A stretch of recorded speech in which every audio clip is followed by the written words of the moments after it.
Hello student. अब हम लोग ग्रेविटेशनल एक्सरसाइज का सेकंड पार्ट करेंगे। हम लोग 13 से 15 25 क्वेश्चन तक करेंगे। तो क्वेश्चन नंबर 13 में कह रहे हैं how will you weigh the sun. तो बेसिकली हमको सन का मास निकालना है और उन्होंने दे दिया था mean orbital radius of earth around the sun is 1.5 into 10⁸ 8 kilometre. तो फिर वही वाली बात हो गई, ये सन हो गया, इसके चारों तरफ अर्थ मूव कर रही है, ठीक है। तो इस अर्थ के लिए अगर मैं T square proportional to R cube लगाऊं तो यहाँ से टी स्क्वायर की value 4 pi square by G into यहाँ पर mass of sun into R का क्यूब आ जाएगा। तो आर की वैल्यू तो उन्होंने देख ही दी है और टाइम पीरियड जो होता है ये 365.25 डेज होता है। इसको मैं सेकेंड्स में कन्वर्ट कर लूंगा एसआई यूनिट में काम करने के लिए। यहाँ पे आर मेरे पास मीटर में है, जी की वैल्यू मुझे पता है, यहां से मास ऑफ सन आ जाएगा।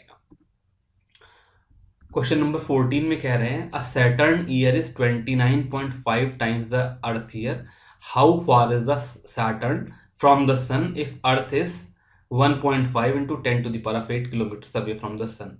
तो फिर से अगर मैं केपलर का जो प्लेनेटरी लॉ है T square proportional to R cube लगाऊं तो यहाँ से टाइम पीरियड ऑफ सैटर्न का upon time period of earth का square is equal to radius of Saturn by radius of earth का क्यूब।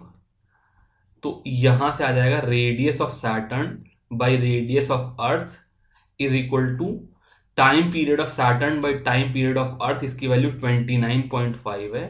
तो 29.5 की पावर 2/3, इसको सॉल्व करके निकाल लेंगे। आर ई की वैल्यू 1.5 इंटू 10⁸ डाल देंगे और यहां से आर एस आ जाएगा। क्वेश्चन नंबर 15 में कह रहे हैं a body weighs 63 newton on the surface of earth. What is the gravitational force on it due to the earth at height equal to half the radius of earth. अब ये problem बहुत important है। ये अर्थ की surface है, ये दूरी R E है। जब हम लोग एच हाइट पे ग्रेविटी निकालते थे तो जी डैश की value g R E upon R E plus H का होल स्क्वायर लिखते थे। ये मैंने पहला फॉर्मूला ड्राइव किया था और यहां से मैंने लिखा था कि if H is very very less than R E तो मैं जी डैश को जी इंटू 1 - 2h/r लिख सकता हूं।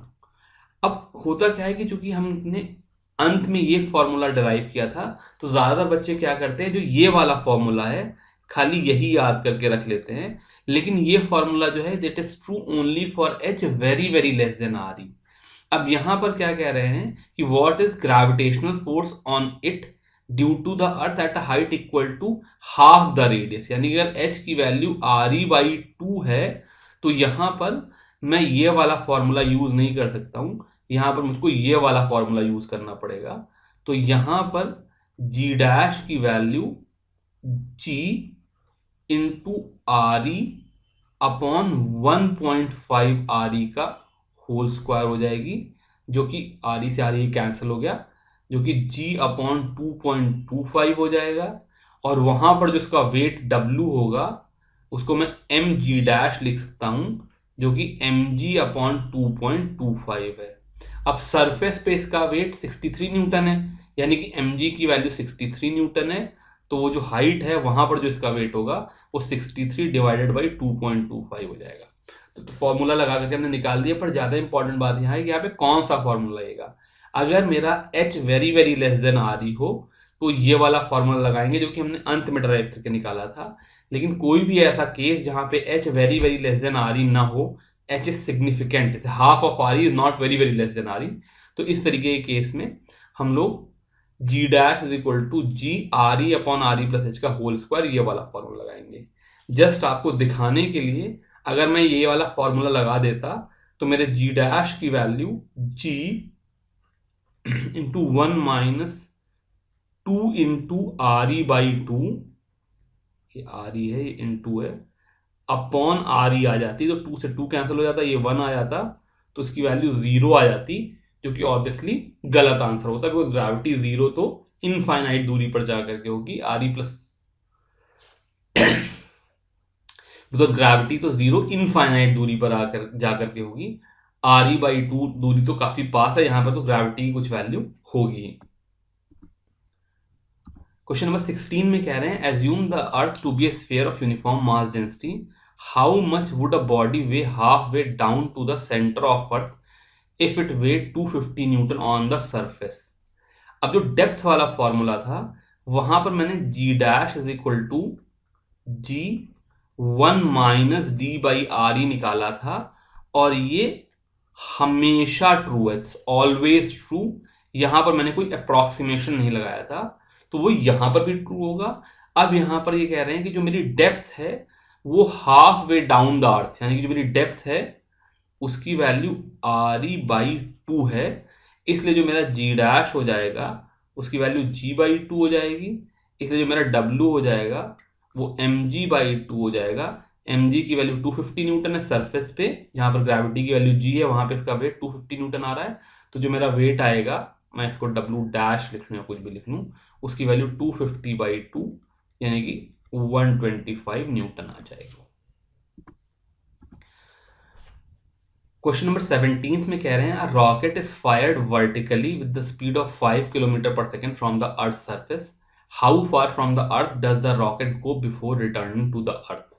तो अगर मैं अर्थ बनाऊं तो इनिशियली इसकी वेलोसिटी 5000 मीटर पर सेकेंड है, इसको मैं VI लिख लेता हूं, और इस समय ये अर्थ के सेंटर से RE दूरी पर है। अब अगर ये RE+H, अगर ये मान लो H हाइट और ऊपर जाता है तो यहां पर इसकी वेलोसिटी V फाइनल 0 हो जाएगी। मुझे इस हाइट H की वैल्यू बतानी है। तो अगर मैं इस पोजीशन को अपनी पोजीशन 1 लिखूं और इस पोजीशन को अपनी पोजीशन 2 लिखूं, या इसको इनिशियल पोजीशन लिखूं, इसको फाइनल पोजीशन लिखूं, क्योंकि मैंने आधी RF ले लिया तो वो ज्यादा अच्छे नंबर, इनको कैंसिल कर दो। तो अगर मैं इनिशियल और फाइनल ले लूं तो फिर मेरा क्या हो जाएगा, total energy initial must be equal to total energy final. इसको मैं दो पार्ट में ब्रेक कर लेता हूं, kinetic energy initial plus potential energy initial is equal to kinetic energy final plus potential energy final. यहां पर मास ऑफ रॉकेट नहीं दिया है, तो हम लोग इस रॉकेट का मास स्मॉल m एज्यूम कर लेंगे। तो initial kinetic energy half m VI का स्क्वायर हो जाएगी, जहां पे VI 5000 मीटर पर सेकेंड गिवन है। Initial potential energy -GMEM upon RE हो जाएगी। फाइनल काइनेटिक एनर्जी यहां पर 0 हो जाएगी, बिकॉज जब वो मैक्सिमम हाइट पे पहुंचेगा तो वहां पर उसकी वेलोसिटी 0 हो जाएगी। और final potential energy -GMEM upon RE+H हो जाएगी। तो M से M तो ये कैंसिल हो गए। इस इक्वेशन में मुझे VI की वैल्यू पता है, G की वैल्यू पता है, ME की वैल्यू पता है, RE की वैल्यू पता है, H की वैल्यू निकालनी है। H is equal to answer आ जाएगा, सॉल्व करके निकाल लेना, मैं सॉल्व नहीं कर रहा हूं। क्वेश्चन नंबर 18 में कह रहे हैं the escape speed of a projectile on the surface of earth is 11.2 kilometre पर second, a body is projected out with thrice this speed. तो जो इसकी VI हो जाएगी इनिशियल वेलोसिटी वो 33.6 किलोमीटर पर सेकेंड हो जाएगी, इसको मीटर पर सेकेंड में कन्वर्ट कर लेना। What is the speed of the body far away from the earth. तो ये बिल्कुल वैसे ही एक ही जैसे प्रॉब्लम है। यहाँ पर क्या हो रहा है कि एक जब अर्थ के पास थे तो इसको मैं इनिशियल कंडीशन ले लूं, जब फार अवे थे इन्फिनिटी पे चले गए तो इसको फाइनल पोजीशन ले लूं। यहाँ पे वेलोसिटी VI, यहाँ पर इसकी वेलोसिटी कुछ VF जो कि मुझे निकालनी है। तो यहाँ पर उन्होंने जो मेरा प्रोजेक्टाइल है उसका मास नहीं दिया, तो हम इस प्रोजेक्टाइल का मास स्मॉल m एज्यूम कर लेते, कोई फर्क नहीं पड़ेगा, बिकॉज जैसा पीछे होता जा रहा था वैसे वो इक्वेशन में कैंसिल हो जाएगा। तो फिर से मैं total energy initial is equal to total energy final करूंगा। तो इनिशियल टोटल एनर्जी में kinetic energy half m VI square हो जाएगी, और potential energy -GMEM upon RE हो जाएगी। जब वो इनफाइनाइट दूरी पे चला जाएगा तो उसकी kinetic energy half m V final का स्क्वायर हो जाएगी, और उसकी पोटेंशियल एनर्जी जो है वो जीरो हो जाएगी, बिकॉज जब सेपरेशन इनफाइनाइट है तो minus G M E M by R में डिनोमिनेटर में इन्फिनिटी हो गया तो पोटेंशियल एनर्जी जीरो हो गई। तो यहाँ पर स्मॉल एम तो आपस में कैंसिल हो गए। अब तुमको ये वी आई की वैल्यू पता है, मास ऑफ अर्थ पता है और रेडियस ऑफ अर्थ पता है। यहाँ से सॉल्व करके हम वी फाइनल की वैल्यू निकाल सकते हैं। एक तो वैसे हम इस वी फाइनल की वैल्यू तो निकाल ही सकते हैं इस तरीके से सॉल्व करके। इसको सॉल्व करने का एक बेटर अच्छा तरीका है जिससे हमारी स्पीड बनती है, उस तरीके को देखते हैं। तो देखो यहाँ से अगर मैं पूरी क्वेश्चन को 2 से मल्टीप्लाई कर लूँ तो वी फाइनल का स्क्वायर जो है वो हो जाएगा वी आई का square minus 2 GME by are E. अब वैसे तो मुझे इसको कैलकुलेट करना पड़ता, लेकिन यहाँ इंटरेस्टिंग बात क्या है कि जो 2 GME/RE है इसकी वैल्यू 11.2 किलोमीटर पर सेकेंड का स्क्वायर है, ये मुझको पता है। तो इसका मतलब यहाँ से मेरा वी आई स्क्वायर हो जाएगा 9 इंटू 11.2 का स्क्वायर, ये मैं किलोमीटर पर सेकेंड में लिख रहा हूँ। और जो 2 GME/RE है इसकी वैल्यू सिंपल 11.2 का स्क्वायर हो जाएगी, यानी कि नंबर 8 इंटू 11.2 का स्क्वायर हो जाएगा। तो बिना कुछ कैलकुलेट के डायरेक्टली मैं बता सकता हूँ कि वी फाइनल की value 11.2 into under root of 8 हो गई। इसको सिंपली कैलकुलेट कर लिया। यहाँ पर मैंने एक बात बोलना भूल गया, इन्होंने कहा ignore the presence of sun and other planet, तो इसीलिए मैंने खाली अर्थ का ही इफेक्ट लिया, सन और अदर प्लैनेट का इफेक्ट नहीं लिया। आगे चल करके हम लोग एक एग्जाम्पल करेंगे जहां पे मार्स की सरफेस से एक प्रोजेक्टाइल फेंकेंगे, वहां पर सन का भी इफेक्ट लेंगे। जब वो आएगा तो मैं वहां पे आपको उसके बारे में बताऊंगा। क्वेश्चन नंबर 19 में बोल रहे हैं, a satellite orbits the earth at a height of 400 kilometre above the surface, how much energy must be expended to rocket the satellite out of the earth gravitational influence. Mass of satellite दे दिया 200 kilogram, mass of earth दे दिया, radius of अर्थ दे दिया। तो basically जब अर्थ के चारों तरफ ये सैटेलाइट घूम रहा है तो हम लोगों ने पीछे निकाला था कि जिसकी टोटल एनर्जी है वो minus GME/m upon RE+H by 2 होती है। तो डिनोमिनेटर में 2 लिया, 2RE+ होती है।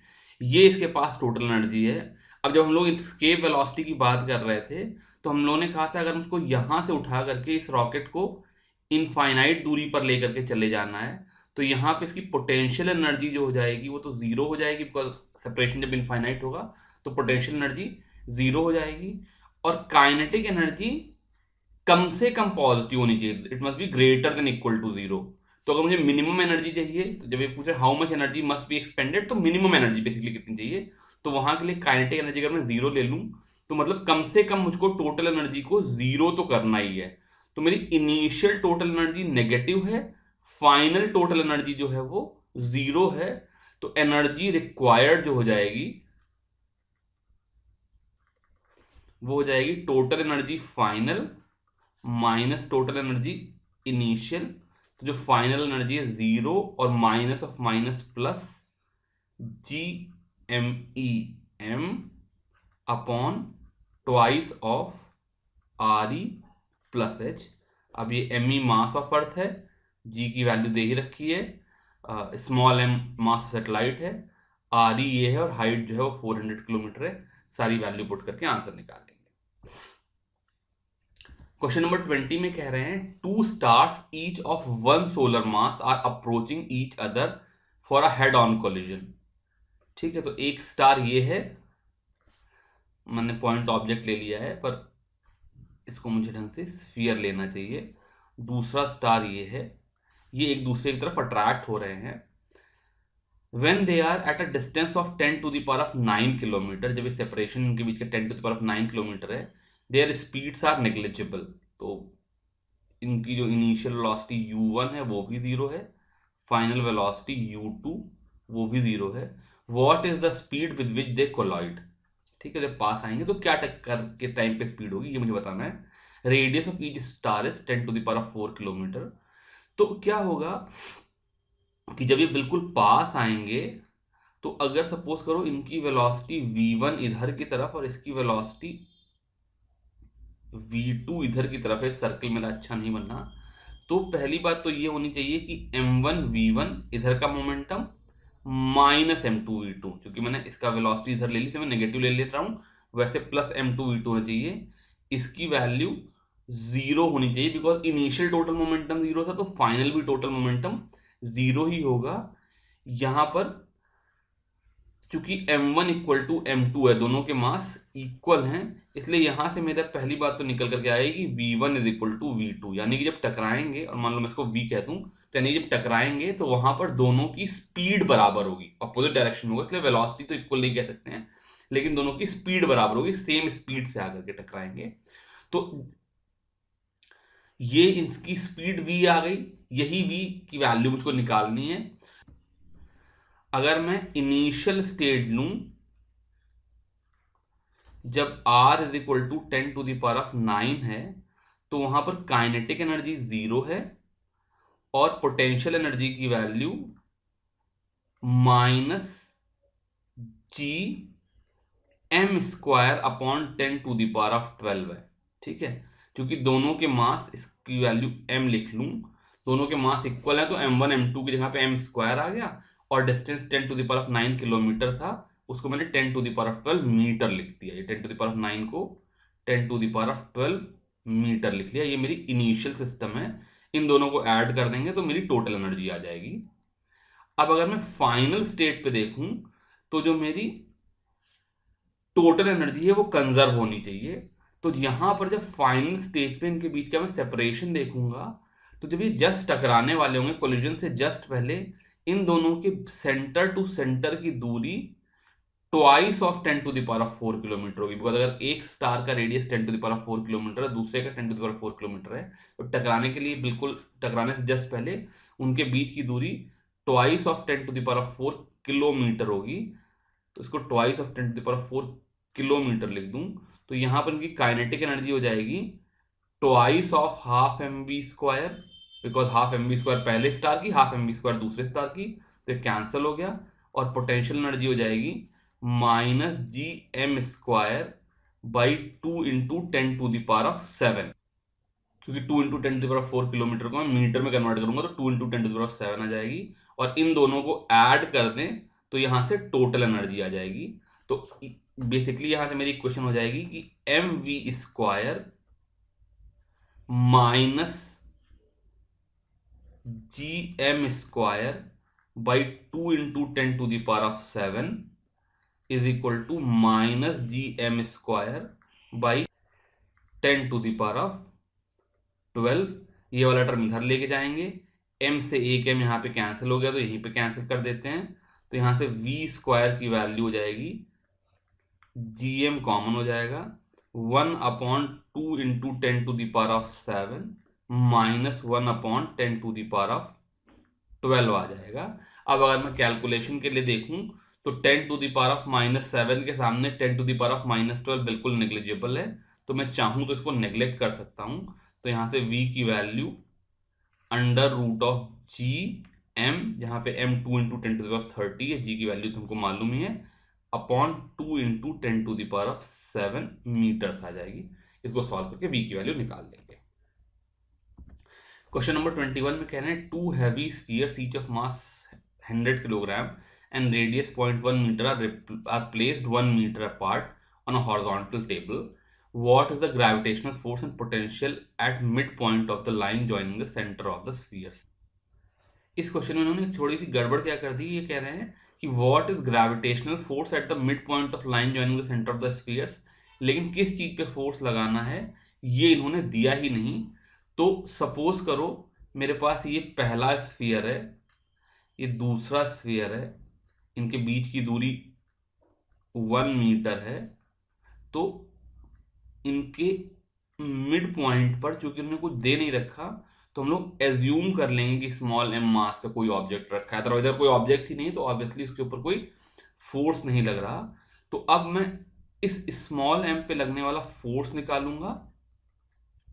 तो फोर्स की वैल्यू हो जाएगी, अगर मैं राइट हैंड साइड को पॉजिटिव लूं, तो पहली वाली बॉडी की वजह से फोर्स जो है वो -g × 100 इसका mass into small m by 0.5 का स्क्वायर हो जाएगा और plus G into 100 into small M by 0.5 का स्क्वायर हो जाएगा इस दूसरी बॉडी की वजह से। पहली वाली का फोर्स इधर की तरफ लगेगा, दूसरी वाली बॉडी का फोर्स इधर लगेगा, इसलिए एक नेगेटिव ले लिया, एक पॉजिटिव ले लिया। ऑब्वियसली जो कि सेंटर में है इसलिए ये दोनों कैंसिल हो जाएंगे, इसलिए नेट फोर्स जीरो हो जाएगा।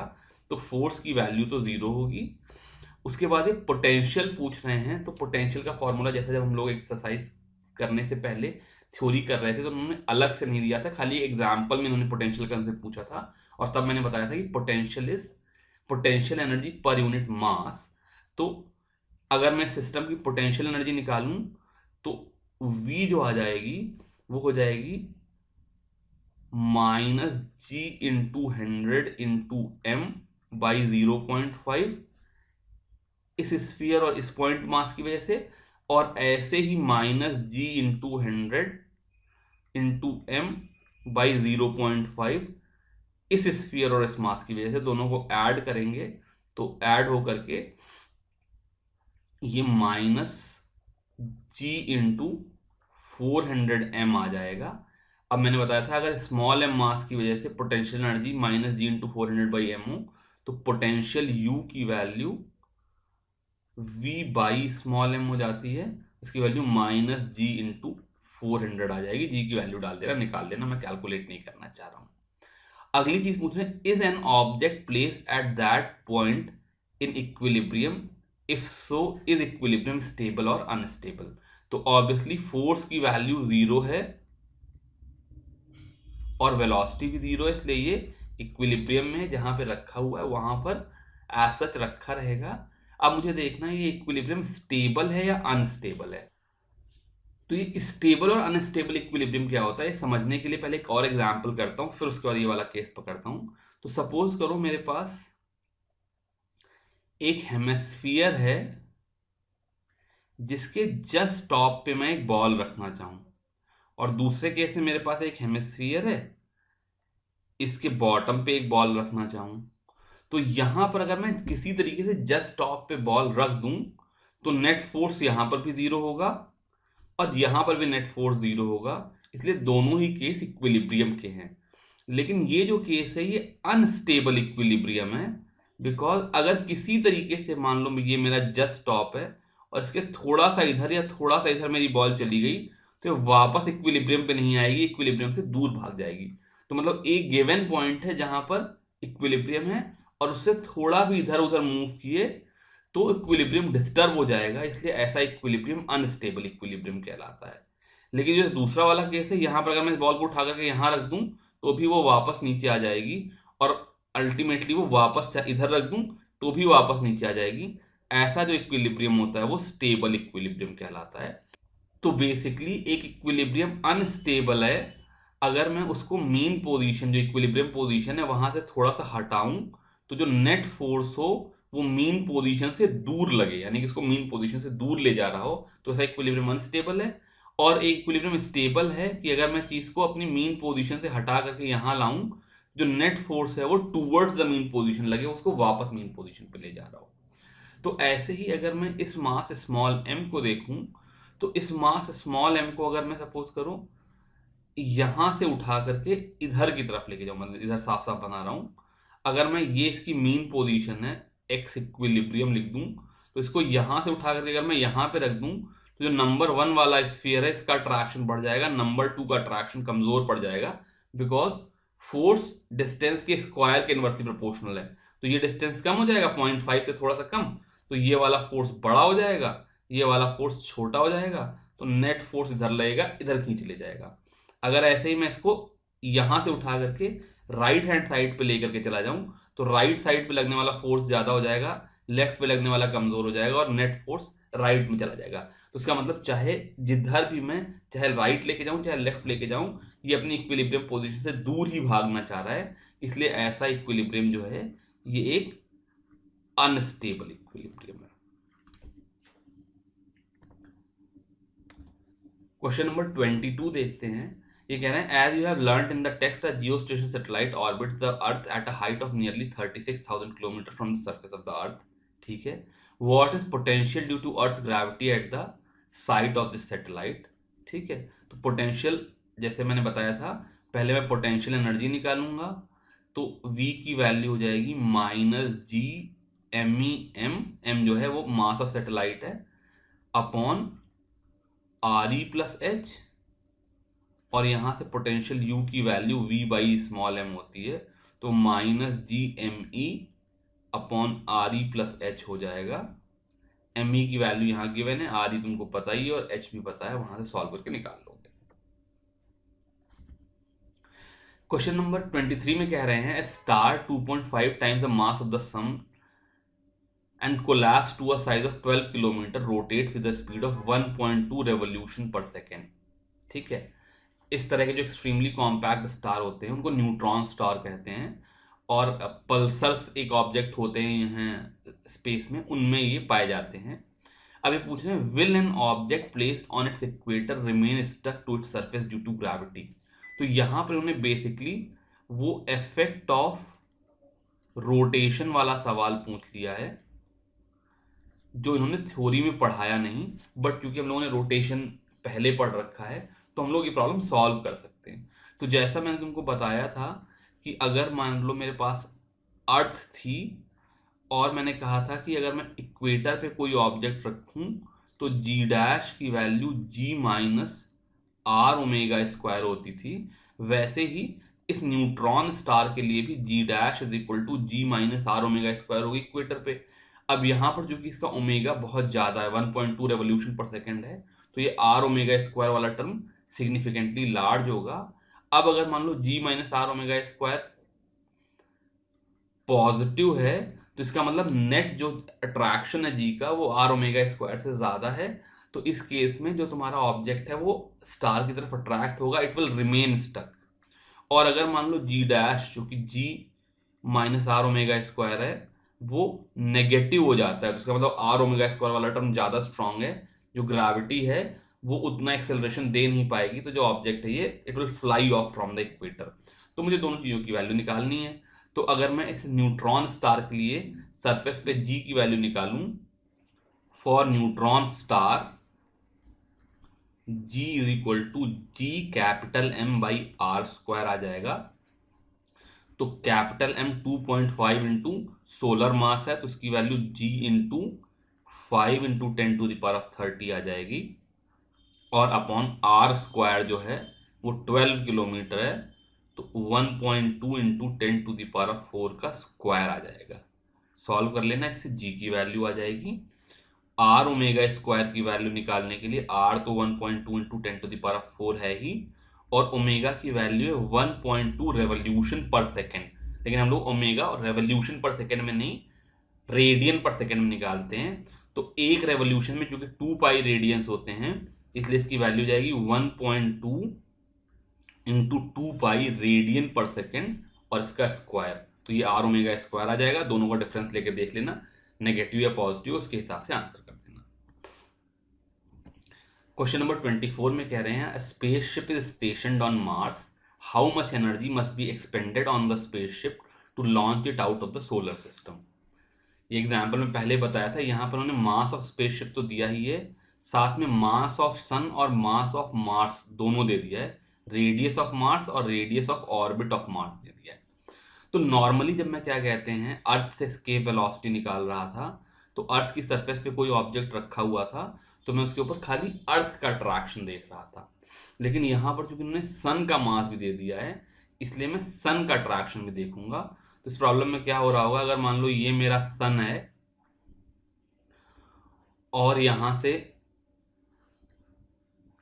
R1 दूरी पर ये मार्स है और इसकी सरफेस पे कोई एक ऑब्जेक्ट रखा हुआ है, तो इसकी अगर मैं इनिशियल एनर्जी निकालूं, ये मेरी इनिशियल स्टेट है, तो इसकी इनिशियल टोटल एनर्जी निकालूं, तो इसमें एक तो काइनेटिक एनर्जी होगी जिसकी वैल्यू ½ mv² होगी, प्लस पोटेंशियल एनर्जी होगी जिसमें दो टर्म होंगे। पहले क्या करते थे, खाली एक टर्म लिख लेते थे, G into mass of Mars into small r upon R2, जहाँ पे R2 मास का रेडियस था, लेकिन अब यहाँ पर एक और टर्म आ जाएगा -G into mass of sun into M upon R1। ये जो टर्म है ये इस स्पेसशिप पे मास का अट्रैक्शन की वजह से लग रहा है, मास और स्पेसशिप की पोटेंशियल एनर्जी है। और ये जो टर्म है ये इस स्पेसशिप पे सन के अट्रैक्शन की वजह से लग रहा है, सन और स्पेसशिप की पोटेंशियल एनर्जी है। ऑब्वियसली जब तुम इसकी वैल्यू कैलकुलेट करोगे, मैं कर नहीं रहा हूं, तो तुमको ये पता चलेगा जो ये पहला वाला टर्म है इस दूसरे वाले टर्म से सिग्निफिकेंटली लार्ज है। तो दूसरा वाला टर्म को हम लोग निग्लेक्ट भी कर सकते थे, बट जो कि उन्होंने यहाँ पे दिया है इसलिए मुझे कैलकुलेट करना पड़ेगा। तो ये मेरी टोटल एनर्जी इनिशियल हो गई। अब अगर मैं इस स्पेसशिप को उठा करके इन्फिनिटी पर पहुंचा दूं तो जो मेरी टोटल एनर्जी फाइनल होगी उसमें पोटेंशियल एनर्जी वाला टर्म तो जो होगा वो जीरो हो जाएगा, और काइनेटिक एनर्जी की value half M V final का स्क्वायर हो जाएगा। इसको वी इनिशियल लिख देते हैं पहले वाली काइनेटिक एनर्जी के टर्म को। तो जो एनर्जी एक्सपेंडेड है वो हो जाएगा मेरी इनिशियल जो काइनेटिक एनर्जी थी माइनस फाइनल काइनेटिक एनर्जी। तो एनर्जी एक्सपेंडेड जो हो जाएगा वो half M V I square minus half M V F square हो जाएगा। इतने एनर्जी उसने लूज कर दिया जो कि बेसिकली पोटेंशियल एनर्जी के फॉर्म में चला गया। तो इसकी वैल्यू अगर मैं कैलकुलेट करूंगा तो ये g mass of Mars into mass of spaceship upon R2 plus g mass of sun into mass of spaceship upon R1 आ जाएगा। कैलकुलेट करके आंसर निकाल देगा। लास्ट प्रॉब्लम में कह रहे हैं rocket is fired vertically from the surface of Mars with the speed of 2 kilometre पर second. If 20% of its initial energy is lost due to Martian atmosphere resistance, how far will the rocket go from the surface of Mars before returning to it? तो फिर हम क्या करेंगे, surface of Mars पे ये मेरी initial state ले लूंगा। यहाँ पर काइनेटिक एनर्जी हाफ, जो भी मास ऑफ रॉकेट नहीं दिया है तो मैं मास ऑफ रॉकेट को स्मॉल m ले लूंगा। तो हाफ m इंटू वी आई का स्क्वायर हो जाएगा, जहां पर वी आई की वैल्यू 2 किलोमीटर पर सेकेंड है तो 2000 मीटर पर सेकेंड लिख लूंगा। पोटेंशियल एनर्जी की value minus G mass of Mars into small m upon radius of Mars आ जाएगा। इसकी वजह से जो मेरी टोटल एनर्जी इनिशियल है वो ये kinetic energy plus potential energy से आ जाएगी। ये मेरी टोटल एनर्जी इनिशियल आ गई। अब सपोज करो इस एनर्जी के साथ ये h हाइट तक जाता है, तो जो टोटल एनर्जी फाइनल होगी उसमें काइनेटिक एनर्जी वाला टर्म तो जीरो हो जाएगा, बिकॉज वहां पर पहुंच करके जहां पर मैक्सिमम हाइट पहुंचेंगे वहां पर काइनेटिक एनर्जी जीरो हो जाएगी, वेलोसिटी खत्म हो जाएगी। पोटेंशियल एनर्जी की value minus G mass of mass into mass of spaceship upon R M plus H हो जाएगी। ये मेरी टोटल एनर्जी फाइनल हो जाएगी। अब हम हमेशा क्या करते थे, हर जगह पे लिख देते थे total energy initial is equal to total energy final, और इससे प्रॉब्लम को सॉल्व कर लेते थे। यहां पर एनर्जी कंजर्व नहीं हो रही है, लेकिन इन्होंने कह दिया 20% of its initial energy is lost due to Martian atmospheric resistance. अब इस स्टेटमेंट में थोड़ा सा डाउट रह गया है, बिकॉज जब ये कह रहे हैं 20% ऑफ इट्स इनिशियल एनर्जी, तो इस इनिशियल एनर्जी का मतलब इनिशियल टोटल एनर्जी या इनिशियल काइनेटिक एनर्जी इन्होंने क्लियर नहीं लिखा है। मैं अपने इस वीडियो में और मैं इस प्रॉब्लम को सॉल्व करने के लिए 20% ऑफ इट्स इनिशियल एनर्जी का मतलब मैं समझूंगा कि 20% ऑफ काइनेटिक एनर्जी, बिकॉज वैसे तो देखूंगा तो उसकी इनिशियल एनर्जी टोटल नेगेटिव है तो उसका 20% तो नेगेटिव ही होगा, तो वो लॉस नहीं हो सकता। इसलिए मैं अपने केस में जब यहाँ पे 20% ऑफ इनिशियल एनर्जी ले रहा हूँ तो इस इनिशियल एनर्जी का मतलब मैं काइनेटिक एनर्जी ले रहा हूँ। तो इसका मतलब क्या हुआ कि total energy initial minus total energy final, ये मेरी क्या हो गई, ये एनर्जी लॉस्ट हो गई। और इस चीज की वैल्यू हम लोग नॉर्मली जीरो लिख लेते थे, यहां पर इस चीज की value 0.2 into half M V I square लिख लेंगे। अब उसके बाद जैसे हम लोग सारे प्रॉब्लम करते थे वैसे ही टोटल एनर्जी इनिशियल में इसका और इसका सम डाल देंगे, टोटल एनर्जी फाइनल में ये वाली वैल्यू डाल देंगे और सॉल्व करेंगे तो मेरा आंसर आ जाएगा। ये आप लोग सॉल्व कर लेना। इस तरीके से ये हमारा लास्ट प्रॉब्लम भी हो गया। इसके साथ हम लोग ये एक्सरसाइज वाला वीडियो खत्म करते हैं। अभी के लिए बस इतना ही। Thank you very much.